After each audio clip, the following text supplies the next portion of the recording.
Tim CBI dipanggil ke Redwood Point, tempat dua wanita muda, Nicole Gilbert dan Cara Palmer, menghilang pada dini hari tadi. Kedua wanita itu terakhir terlihat di tempat bar lokal dengan nama Sullivan's sekitar jam 1 dini hari tadi. Sheriff Nelson dari Redwood Point menjelaskan bahwa mobil mereka ditemukan terbengkalai di tengah hutan. Ia yakin mereka berurusan dengan pembunuhan. Saat memimpin tim CBI ke tempat kejadian perkara, ia membutuhkan bantuan CBI karena hanya memiliki 4 ranger dan hanya 2 ranger yang pernah berurusan dengan pembunuhan.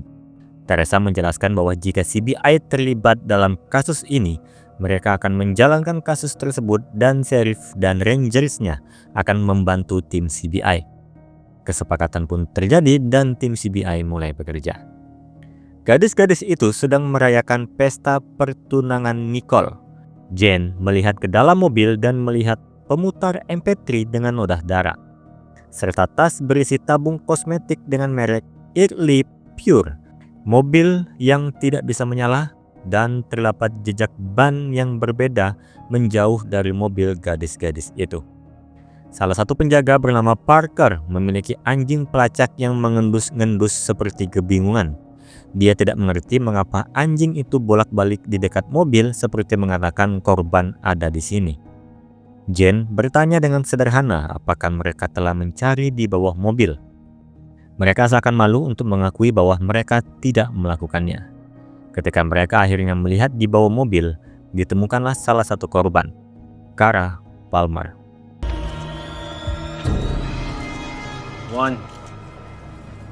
Regu pencari pun dibentuk untuk menemukan Nicole Gilbert.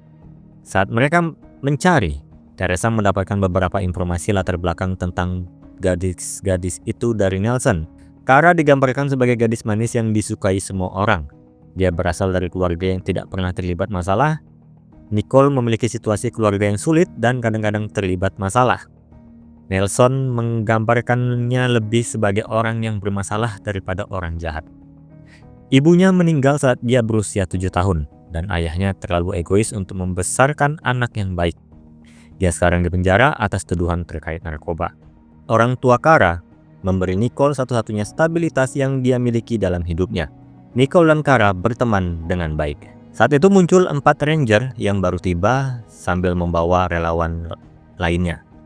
Salah satunya Ranger Kyle yang langsung memberi asumsi kalau kasus 2 orang hilang di tengah hutan biasanya pelakunya adalah salah satunya. Teresa menyuruh Kyle untuk tidak menyimpulkan kasus dengan cepat karena bisa saja mereka berdua sama-sama korban. Setelah cukup sadar, Kyle dan kelompoknya berangkat mencari Nicole Gilbert. Pindah ke sisi Rixby dan Van Pelt di rumah orang tua Cara Palmer. Mereka menepis kemungkinan bahwa Nicole telah menyakiti Cara. Jelas karena orang tua Cara menganggap Nicole seperti anak mereka juga. Hanya saja mereka memberitahu bahwa Jason, tunangan Nicole, menyebabkan sedikit ketegangan karena Cara sama sekali tidak menyukainya. Cara merasa Jason tidak dapat dipercaya. Kembali lagi ke hutan, pencarian Nicole terhenti dengan anjing pelacak kehilangan jejak Nicole. Jane melihat sekeliling dan memberitahu Nelson bahwa menurutnya Nicole ditawan atau sudah mati. Mereka telah berjalan sejauh 5 mil dari kendaraan yang ditinggalkan. Nicole tidak memakai sepatu, dia mabuk, dan hari sudah gelap. Dia tidak mungkin menempuh jarak sejauh ini dalam kondisi tersebut. Jane lalu melayangkan pertanyaan yang cukup mengejutkan Nelson. Of the men on this search party, which one would you guess is a violent sexual predator? Teresa menjelaskan inti pertanyaan Jane yang selalu dramatis. Pelaku kejahatan sering kembali ke tempat kejadian perkara untuk membantu polisi dengan cara tertentu. Salah satunya menjadi regu pencari. Meskipun Nelson mengatakan dia akan menjamin semua orang dalam tim pencari, keraguan tampak di wajahnya dan dia setuju untuk mengumpulkan kelompok. Sementara pindah lagi ke tempat lain di depan bar Sullivan. Rixby dan Cho bertemu dengan Jason, tunangan Nicole. Awalnya Jason bersikap bermusuhan dan tidak mau berbicara dengan mereka, tetapi dia akhirnya menurut. Dia memberitahu mengenai malam kejadian, Kara mengantar Nicole pulang setelah pesta karena dia terlalu mabuk untuk mengemudi. Dia menjelaskan bahwa dia pingsan sepanjang malam di lantai bar dari jam 1 dini hari sampai jam 7 pagi. We videoed the whole thing. Okay, you can watch it and see. Kembali lagi ke Jane, di mana semua regu pencari sudah dikumpulkan. Dia menyuruh semua untuk mengangkat kedua tangan dan dengan cepat menyuruh menurunkan tangan kanan jika merasa membunuh Kara dan menculik Nicole. Tapi tidak ada satupun yang melakukannya. Usually gets a hit. Metode Jane gagal dilakukan, dan tepat di saat itu Nelson mendapat telepon yang menyatakan bahwa Nicole Gilbert telah muncul. Pindahlah sekarang ke rumah sakit. Nicole Gilbert dirawat dan sedang dalam masa pemulihan. Dokter memberi pengarahan kepada mereka tentang kondisi Nicole. Ia mengalami benturan keras di kepala yang menyebabkan gegar otak sedang. Ada berbagai tingkat abrasi di tubuhnya dengan memar kecil juga. Ia menderita hipotermia ringan. Dokter menjelaskan bahwa secara fisik ia akan pulih dengan cepat, tapi kondisi mentalnya lebih rapuh. Ia sangat terkejut dan tidak ingat kejadian yang sudah menimpanya. Nelson berpendapat bahwa Nicole sengaja amnesia. Ia menyatakan bahwa saat ia pulih secara fisik, ia akan menahannya dan mendakwanya dengan pembunuhan Kara Palmer. Teresa mengingatkan Nelson bahwa CBI memimpin penyelidikan ini. Mereka lah yang berhak memutuskan kapan akan mengajukan tuntutan setelah semua fakta sudah ditemukan. Teresa bertanya apakah Nicole cukup sehat untuk diintegrasi. Dokter setuju untuk mewawancarai, singkat tetapi bersikeras bahwa mereka harus memperlakukannya dengan hati-hati. Nicole belum diberitahu bahwa Kara sudah meninggal karena mereka tidak ingin membuatnya terlalu sedih. Teresa menanyai Nicole, sangat berhati-hati agar tidak membuatnya shock. Hal terakhir yang diingatnya adalah meninggalkan pesta bersama Kara.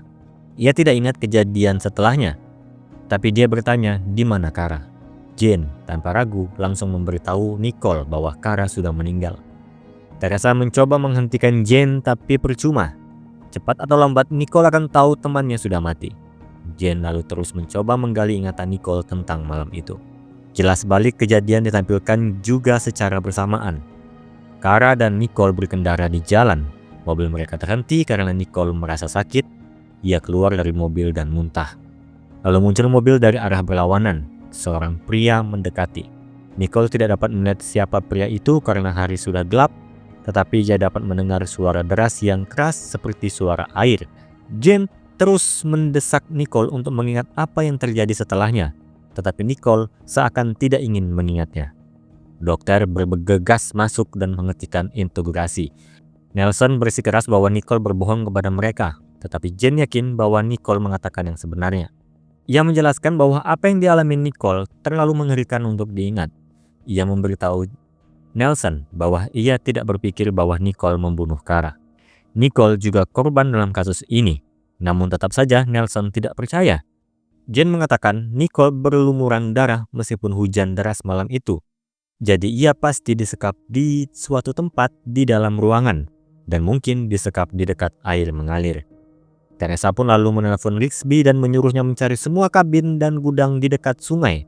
Teresa juga meminta Rigsby untuk meminta Van Pelt untuk menyiapkan video pesta yang diambil di bar. Kembali ke kantor sheriff, tim CBI memeriksa video tersebut. Jane menyadari bahwa Jason merekam Kara sebanyak ia merekam tunangannya, Nicole.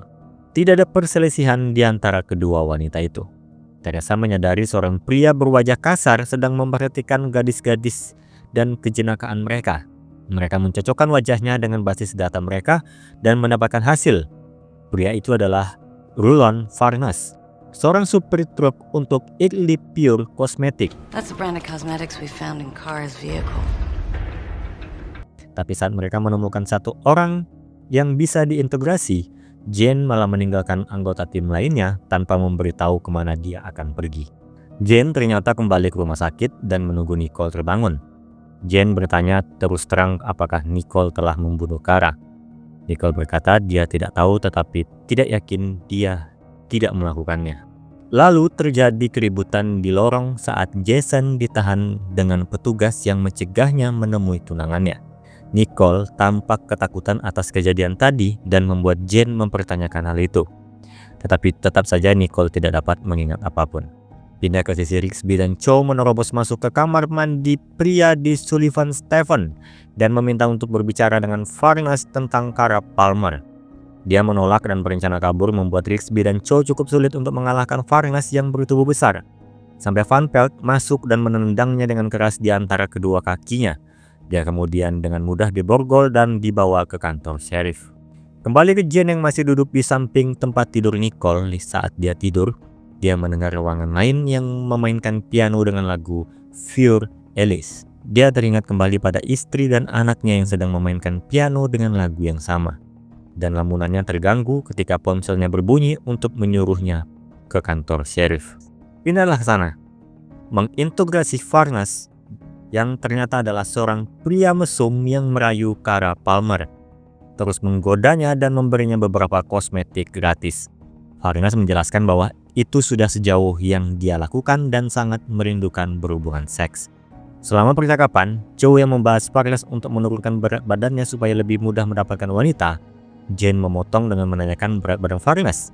245. I've lost a lot of weight in the last year. Dan Jane membiarkan Cho melanjutkan integrasi. Sampai Cho menyerah dan berdiskusi dengan Teresa untuk menyerahkan integrasi ini pada Jane. Tapi Jane, sambil memakai headset, datang ke mereka dan menyuruh untuk melepaskan Farnes. Dari cerita Farnes, tampak dia sangat menyukai Kara. Tidak ada alasan untuk dia membunuh Kara lalu menculik Nicole. Terlebih wajahnya langsung memerah ketika Jane menanyakan berat badannya. Orang yang dengan mudah menunjukkan sensitifnya akan mudah dijadikan pelaku jika benar dia yang melakukannya. Tentu saja Teresa tidak selalu percaya dengan analisis tidak jelas dari Jane. Mereka akan melepas Farnes tapi tetap akan mengawasinya. Saat itu Teresa baru menyadari pemutar MP3 yang dipakai Jane adalah milik Kara. Dia menegur Jane karena menyentuh barang bukti dan bersikeras agar dia mengembalikannya. Tentu saja Jane akan menuruti di depan Teresa. Dia pura-pura menaruhnya ke barang bukti tapi sebenarnya tetap dia bawa. Pindahlah kemudian di mana Rigsby dan Teresa mengintai bar tempat Farnes pergi. Teresa mendengar suara desiran mobil di dekatnya dan menduga bahwa itu mungkin suara lalu lintas yang didengar Nicole, bukan air seperti yang dikatakannya sebelumnya. Sedangkan Jane pergi ke rumah sakit lagi, kali ini dengan membawa pakaian untuk Nicole. Dia dan Nicole menyelinap keluar dari rumah sakit untuk membawa Nicole keluar melalui rute yang sama dengan yang dilaluinya bersama Kara pada malam kejadian. Jane mulai memutar musik yang mereka dengarkan malam itu menggunakan pemutar MP3 yang dia selundupkan tadi untuk menambah ingatan Nicole. Nicole pun mulai mengingat di dalam perjalanan. Kara telah mengatakan kepadanya bahwa ia tidak boleh menikahi Jason karena Jason tidak cukup baik untuknya. Nicole protes tetapi Kara mengatakan kepada Nicole bahwa dia dan Jason sudah berselingkuh. Nicole keluar dari mobil ingin muntah seperti halnya di malam kejadian. Meskipun Nicole menolak untuk mengingat kejadian selanjutnya, Jane terus meyakinkan Nicole untuk mengingat kejadian itu. Pada saat Nicole keluar dari mobil, pria yang muncul dengan mobil datang menghampiri Nicole dan memukulnya hingga jatuh ke tanah. Kara keluar dari mobil untuk melindungi Nicole, tetapi pria itu menikamnya hingga tewas. Pria itu lalu membawa Nicole ke mobilnya. Mereka melaju di sepanjang jalan yang bergelombang untuk waktu yang singkat. Sementara itu di sisi Teresa sedang mencari kabin bersama Kyle, salah satu penjaga hutan dalam tim pencarian sebelumnya. Nelson saat itu menelpon Teresa dengan marah karena Jane telah membawa Nicole dari rumah sakit. Teresa lalu menelpon Jane untuk mencari tahu apa yang terjadi, tapi Jane mengabaikan panggilannya karena Nicole masih melanjutkan ingatannya. Saat itu Nicole sudah berada di sebuah gudang tua. Dia mencoba keluar tapi pintunya terkunci. Ingatannya kembali kacau dan Jane mencoba menuntun Nicole untuk kembali fokus. Pintu itu bisa dibuka jika Nicole menginginkannya. Dan dalam ingatannya, pintu itu memang terbuka tapi dibuka oleh penculiknya yang ternyata adalah Ranger Kyle. Posisi saat ini hanya kita sebagai penonton yang tahu pelakunya karena Nicole tidak tahu siapa pria itu. Kyle mencoba memperkosanya tetapi dia berhasil melarikan diri. Pindah lagi ke Teresa bersama Kyle di kabin yang sama tempat Nicole diculik.